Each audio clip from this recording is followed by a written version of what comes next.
All right, so we're looking at these robotics problems here, and just the first one, we've got our motors in ports 1 and 10. The motor should be named left motor, right motor.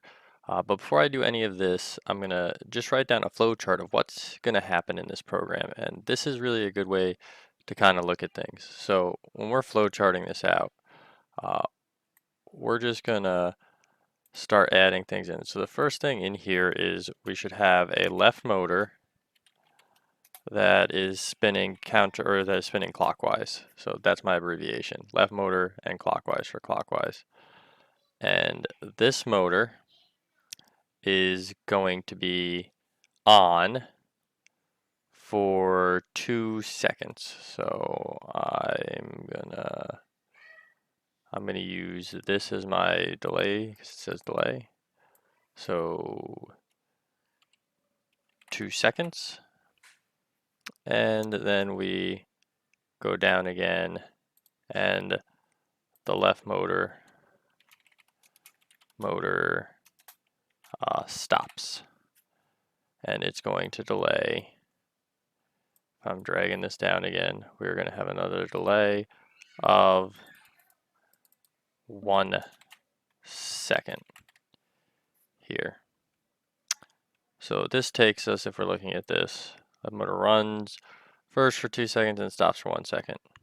So that is that part of the code. Now we're going to, after that, the right motor is going to run for 2 seconds, and then it will stop for 1 second. So I'm going to continue on my path down with my right motor.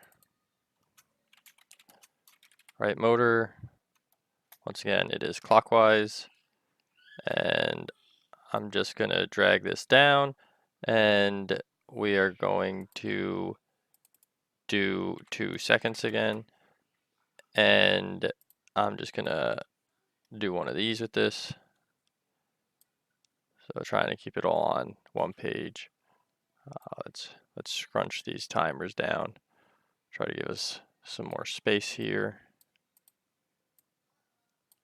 2 seconds. 1 second. Okay. So let's keep our flow charts neat and orderly because this is all linear after all.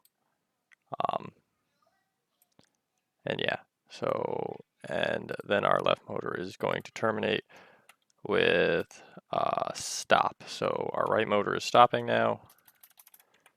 Right motor and stop. So we're going to bring this back up. Trying to keep it on one page. There we go. And after the right motor stops, we get a delay of 1 second.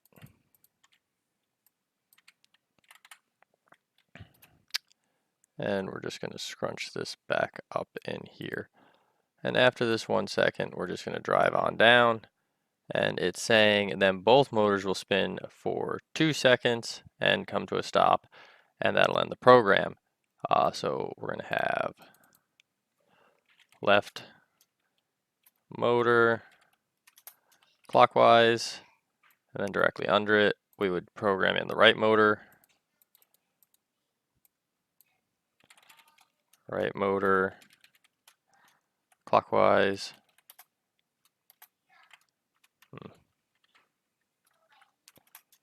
Right motor clockwise, and then here it just says a wait timer of 2 seconds, so I'm going to throw that in. 2 seconds, and I'm going to scrunch this down. And after I get all of that in there, I could tell both of those motors stop, but that's extra code, so I'm just going to come to the end of the process and I'm going to end it. So this is the program right here that we're going to go through. Left motor, 2 seconds, left motor stops. And then after 1 second, the right motor will start for 2 seconds and the right motor stops for 1 second. Then both of the motors are going to go for 2 seconds and end. So that's all right. So we're going to do some programming here. With the programming, I'm going to be using Vex Robotc. We're doing the program for 1.1, which I have flow charted out here on the side. And just every time you get in, we are going to verify Cortex, PLTW, and USB only. Now, you can do your motor and sensor setup, or you can upload, I'm going to delete this because I don't need it, the setup for Robotc, which I do here. I'm giving you all this file, so it's all set up there. Otherwise, we would go into motor and sensor setup and add all of these things in or edit them. Like if I didn't want this to be bump, if I wanted this to be fast car for some reason, I would do that. Although I would write it fast car like that, because you always do the lowercase and then uppercase. But I don't want that, so I'm going to leave this. It's all set up, and I'm just going to make sure I'm not saving this in that spot. I'm just going to save it as 1.1.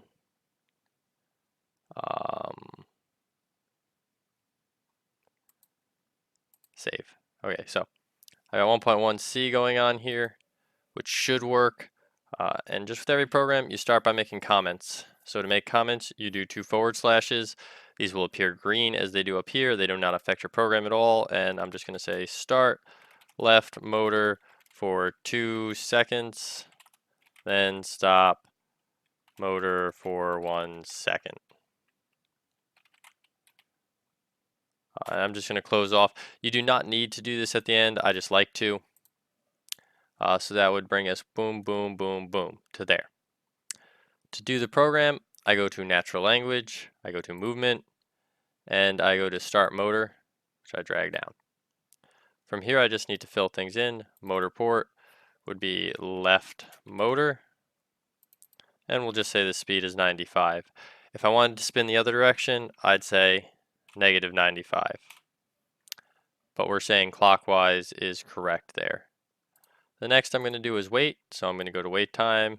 I'm going to drag this over, and wait time is 2 seconds because that's what it says here. And then I'm going to go to stop motor, and I'm going to stop the left motor, and I'm going to stop it for 1 second. So I'm going to bring in the wait timer again for 1 second. Okay, so this takes us through here. Now if we look at our program, these next 4 lines of code I'm going to have to do are the same.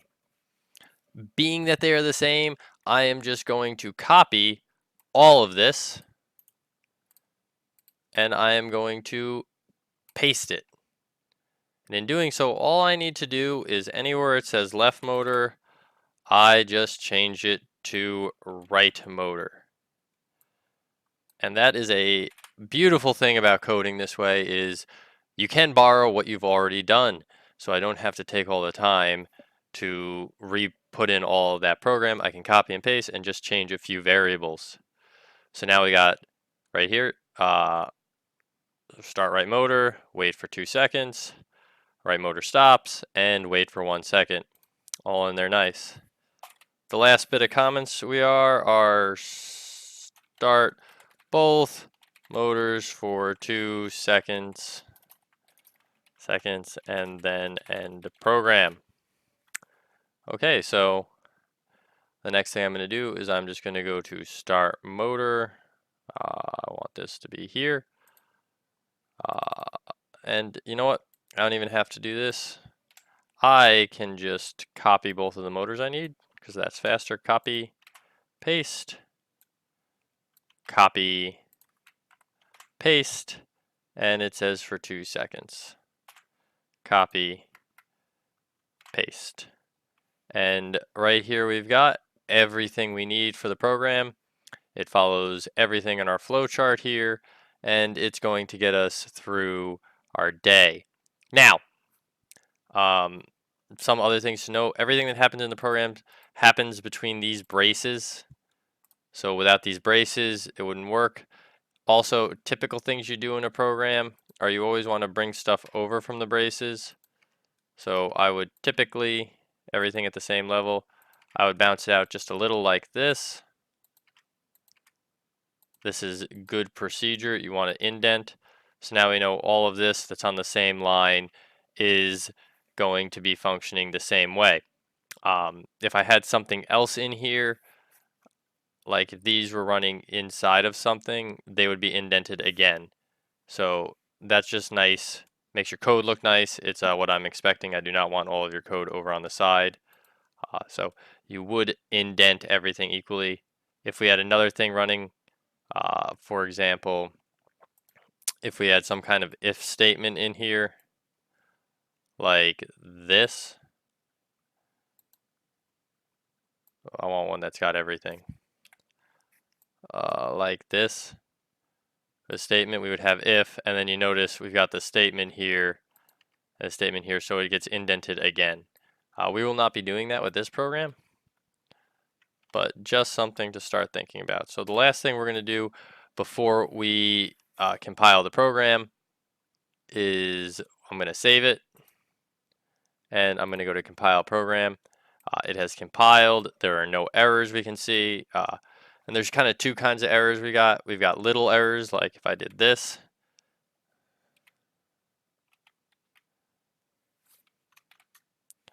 So if I did this right here, you see this doesn't match what it says here. It's still left motor, but it's not capitalized correctly. So if I hit compile now, it's going to bring up a minor error. These yellow ones, they're okay. They're just showing you there's something wrong. So substitute left motor for left motor. So that's what I would do. That would fix that. But if I did something like this, wrote left motor, and hit compile program, this is a red error. And the red errors, these won't work. These are no good. Your program will not run. So yellow you can get away with, but red you cannot. So everything's compiled. We've saved it. At this point, we could download it to our robot, and hopefully we'd be all good. So I hope this was helpful. Good luck.